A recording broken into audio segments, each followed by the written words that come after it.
Hello, everyone. This is Tom Fox back for another episode, and today I welcome Jules Oringel. Jules has perhaps the most unique story in this podcast series, and she will tell you why in a moment. So, Jules, first of all, I'm thrilled to have you on the podcast. Could you tell us a little bit about yourself and where you are matriculating now? Yeah, so hi, everyone. Again, thank you so much, Tom, for having me on the podcast today. Like you said, my name is Jules Oringel, and I'm a second-year student at the University of North Carolina at Chapel Hill, where I'm double majoring in business administration with a concentration in ESG/sustainability and human organizational leadership and development. I also have a minor in public policy here at UNC.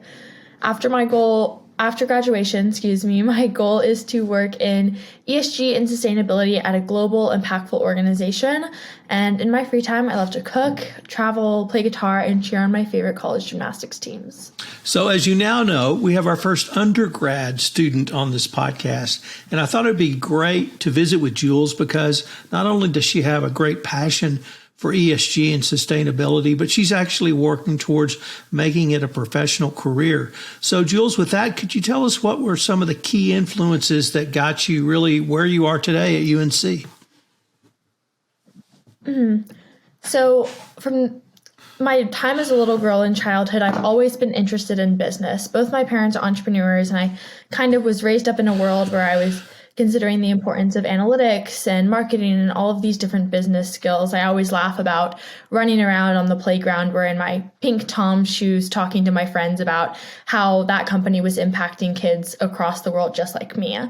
And as I grew up, my sophomore year of high school, I actually lost someone in the shooting at Marjory Stoneman Douglas High School in Parkland, Florida, which was a real challenge for me. I struggled with my mental health, with anxiety and insomnia, and just being comfortable in the classroom again because I really did enjoy learning. I was a very engaged student, but it was hard to go to school knowing that there was a chance of violence. So a couple months after the shooting, as a sophomore in high school, I founded Return Home Supplies, which is a national youth-led 501c3 gun violence prevention nonprofit that simply believes every student and teacher deserve to return home safely from school each day.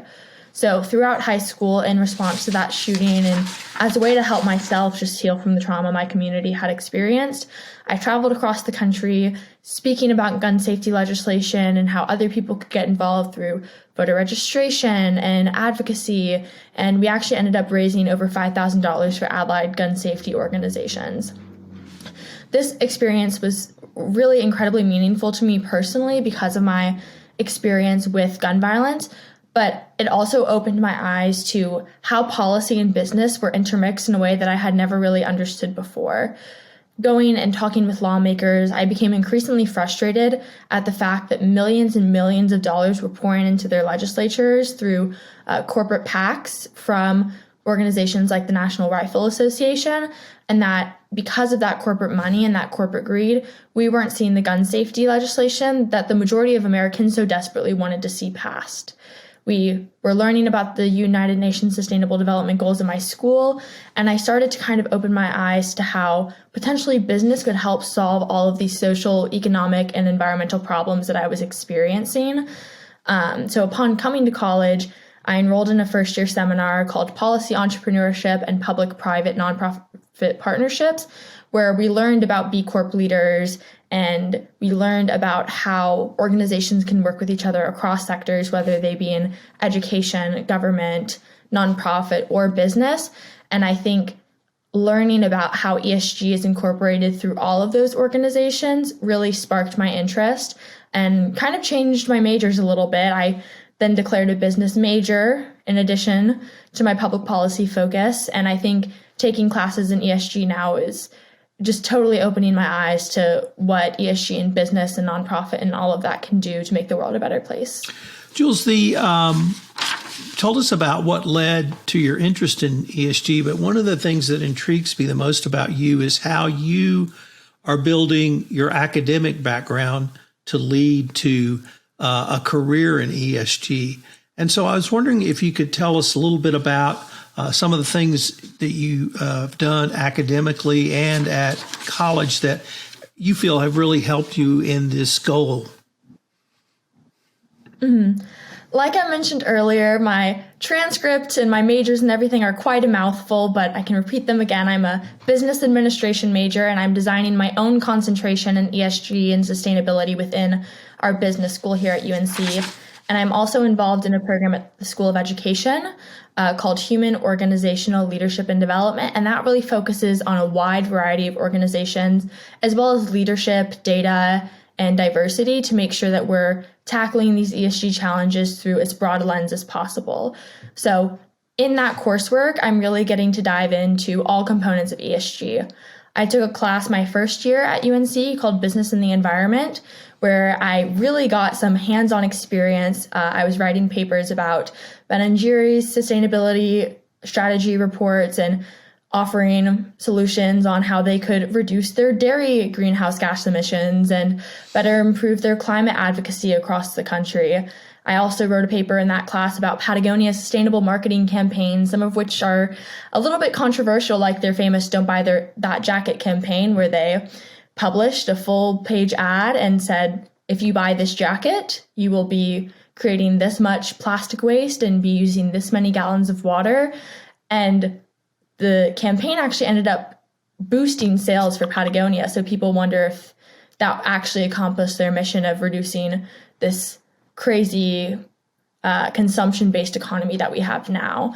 I'm also currently in a class called Sustainable Business and Social Enterprise, where I'm excited to be beginning a project on the toy industry and seeing how we can clean up those supply chains and also teach gender equity and get some quality education, ESG campaigns going through their work with children. So across different subjects and across the classroom and just in other programs I'm involved in here at school, I'm really getting to learn about ESG, and I'm grateful to have some amazing mentors and my professors and advisors on campus. Jules, you mentioned the Patagonia campaign. Let me follow up on that, because I wanted to ask you, how do you see your role as a customer, as a stakeholder in ESG, and what's the impact of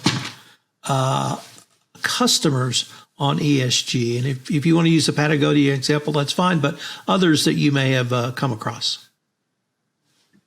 So we're learning in my classes right now about how working towards the sustainable development goals as a business and working towards ESG is actually economically beneficial for those companies in terms of profits. You are far more likely to have high employee retention if you focus on ESG. You are going to have higher sales and higher brand loyalty if you focus on ESG and do a good job both marketing those values, but also taking them to heart internally within your company's operations. So, for instance, like I mentioned, I do love Patagonia. I think they're a really cool example for businesses to follow. And as a consumer, independent of my intended career path, I will fortunately, and from a place of privilege, I'm able to splurge on a winter coat from Patagonia because I know that that coat is going to last me for years, rather than purchasing one from a cheap fast fashion company that's not necessarily following international labor standards in their supply chain or using sustainable materials to craft that jacket. So obviously no one is perfect. We can't go through and do hours of research on every single product that we're purchasing. But I think that if as consumers, we're mindful of how much we're purchasing and from what companies we're purchasing products from, we can slowly start to make our own carbon footprints more sustainable, focus on those social and governance values as well, and make the world a better place. But it's ultimately on our companies and on these corporations to really focus on ESG, because if not, our climate is going to collapse and we don't have the bright future that we all want to have. You mentioned pricing. Let me stick on that for a moment, because this is something that I've really kind of come late to the party on, which is the cost of goods. And when previously I looked at a cost of good that was much lower than the average price. And you talked about Patagonia, but even if we stayed in the same type of clothing, if we have a piece of clothing that's 1/10, one quarter, 1/3 of what a Patagonia piece of apparel is, now we have to think about, well, what was the standard of labor paid for that piece of clothing. And I was wondering if you could help us understand why thinking about that is also a part of ESG. So again, I want to emphasize, to be able to purchase a more expensive product like a Patagonia jacket requires immense social and economic privilege, because those jackets are expensive. And for a lot of people in our society, those sustainable options are not accessible to them, which is why I think in going through our pricing, companies can consider how they can keep a product both sustainable but also cost effective. We want to make sure that there's a balance, because with a very, very diverse range of stakeholders at the table, some consumers are looking for the high-end, competitive aspect of ESG in these markets, but other stakeholders just need a coat that can keep them warm day to day in their lives. So I think pricing is something that I'm still learning about as a student, and I think that's what's interesting about our conversation today is I'm still discovering these concepts as well. But I do think we have to consider all stakeholders and make sure that looking through the supply chain, we're making sure that we aren't overspending on the production of something, but we don't want to be cutting corners that puts employees throughout the supply chain at risk. I'd now like to turn to your fellowship that you received, that you went to Denmark on. I was wondering if you could tell us a little bit about the fellowship that you received and the internship you had in Denmark, and how has helped your views evolve as well. So my senior year of high school, when I was accepted to UNC, I was awarded the Will Freilich Honors Fellowship. And Will was a young student. He took a gap year before coming to UNC, where he volunteered across the world. And unfortunately, he died in a really tragic accident. And his parents are committed to making sure that other students like Will, who are adventurous and curious and wanting to make an impact on the world, are able to have experiential learning opportunities to make that impact in Will's honor. So as a Will Fellow this past summer, after my first year at UNC, I was fortunate to travel to Copenhagen, Denmark, where I spent 10 weeks interning at TripDoodler, a sustainable travel nonprofit located in Copenhagen. TripDoodler aims to make sustainable travel accessible to all people and help people understand how they can both travel and live a sustainable life. So it's a very nuanced topic of how often do you travel, how long do you stay in your destinations, are you supporting local businesses or staying at chain hotels? There's a ton of different social and environmental factors that go into it. And I did our social media marketing to help educate our followers about what sustainable travel looks like.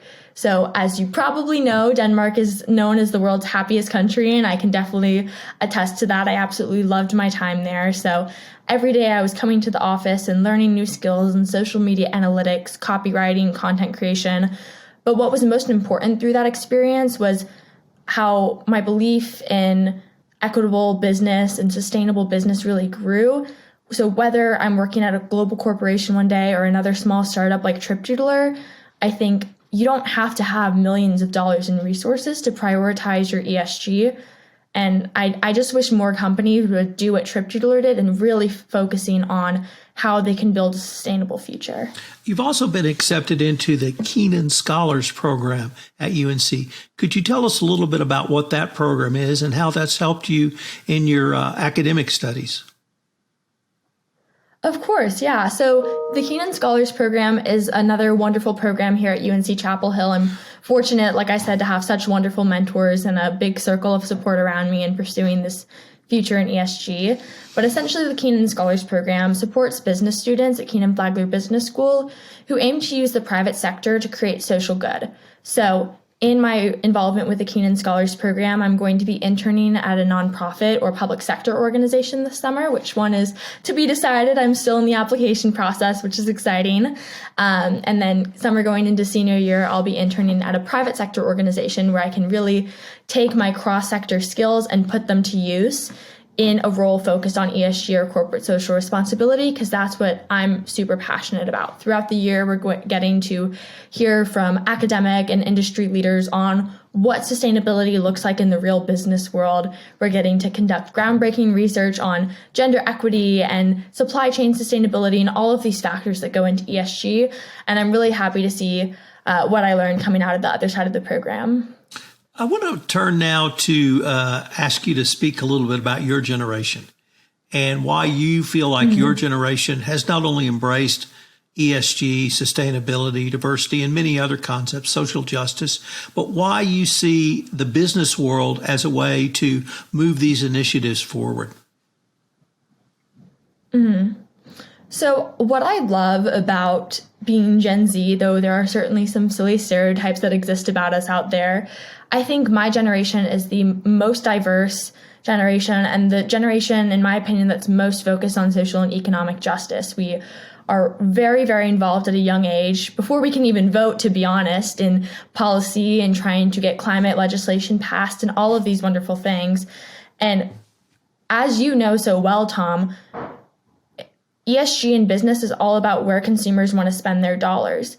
My generation is focused on spending our dollars and eventually working for organizations that care about us as employees, that care about our coworkers as employees, that care about their impact on the environment, that care about forming long-standing partnerships with social organizations that are working to alleviate the wealth gap and all of these issues in our society. And as we know, just 100 companies are responsible for over 70% of global greenhouse gas emissions since 1988. And I think that's a statistic that my generation has really, really focused on, because though we realize as individuals, we can make an impact. We can carry our metal straws in our backpack to reduce a little bit of plastic waste here and there, and we can thrift our clothing to reduce overconsumption. But without these giant companies listening to what my generation is looking for in terms of ESG, we're not going to solve all of these climate and social problems that we're seeing. So I hope that as my generation continues to grow and become educated and enter the workforce, employers are going to see the value of ESG. And like I said, turnover is high at companies that don't align their values and their missions and their operations with modern ESG goals. You spoke about applying for internships, and you're going through that process, but I wondered if you had some thoughts that you could say directly to businesses about why they should offer ESG internships. So as I'm going and networking throughout my career with people like you, Tom, I've started noticing that there are tons of marketing internships out there and tons of finance internships out there. However, it's very hard to find roles in ESG specifically, despite, I think, the high levels of interest my generation is expressing in that subject specifically. So I understand ESG is a field that's constantly changing and it's really growing in popularity right now. There's a ton of research on ESG, but most of the roles at these companies who manage social and environmental impact are going to be higher level roles that require 5 to 10 years of experience, which I totally understand. It's a new field. You're having to learn quickly and learn from experience. So it makes sense that a lot of those roles are given to people who have already been going through the reporting processes and things like that. However, I think that as more business schools like Kenan here at UNC start offering these courses in sustainability and ESG, that it would be awesome for companies to open more opportunities to learn from the best of their companies in sustainability and make sure that from generation to generation of business leaders, they have people who are ready and willing to work on these ESG issues. I was wondering if you could say a few words on the UN Sustainability Development Goals and how this can help companies, or how companies can align their ESG goals with this strategy or perhaps others that you've seen. So the UN Sustainable Development Goals are a group of 17 goals ranging everything from zero hunger to decent work and economic growth and everything in between. And what's great about these Sustainable Development Goals is they come with very specific targets as to how we can get there by 2030. So the UN, and more specifically the United Nations Global Compact, which is the branch of the UN that deals with this in the business world, are hoping that they can provide different frameworks and resources for businesses to embrace these sustainable development goals, because we've learned in my class recently, the United Nations predicts that if we were to achieve these goals by 2030, it would create an additional $28 trillion in opportunities, mostly in developing countries. So $28 trillion is a huge number. It's hard for most people to grasp. But if you think about small local businesses in developing nations being able to hire more female employees because of improved education in their area, that's going to allow for more profit and more opportunities for ESG and all of these things. So I think that if businesses are to really embrace the sustainable development goals through their sustainability teams, we have a chance to achieve a much brighter and more prosperous and more equitable future. Jules, I wanted to thank you again for taking the time to visit with me. I was wondering if our listeners wanted any more information on any of the topics you've touched on. Are there some places that you could suggest they begin to look at? So I want to plug the Global Compact again. That's a branch of the United Nations that deals specifically with the Sustainable Development Goals in ESG in business. I think they have really wonderful resources for a wide variety of organizations. I also think that looking at the different reporting organizations in sustainability is interesting, because that's a huge debate right now in ESG is, should we use the SASB goals or focus on something else, create our own within our organizations? So really, however your company is looking to improve its ESG, whether it's through supply chain or social advocacy, whatever it may be, the Sustainable Development Goals are certainly a great place to start, but there's so much more to learn, as I'm learning right now as a student. Jules, I wanted to thank you again, and I look forward to continuing this conversation. Awesome. You too. Thank you so much.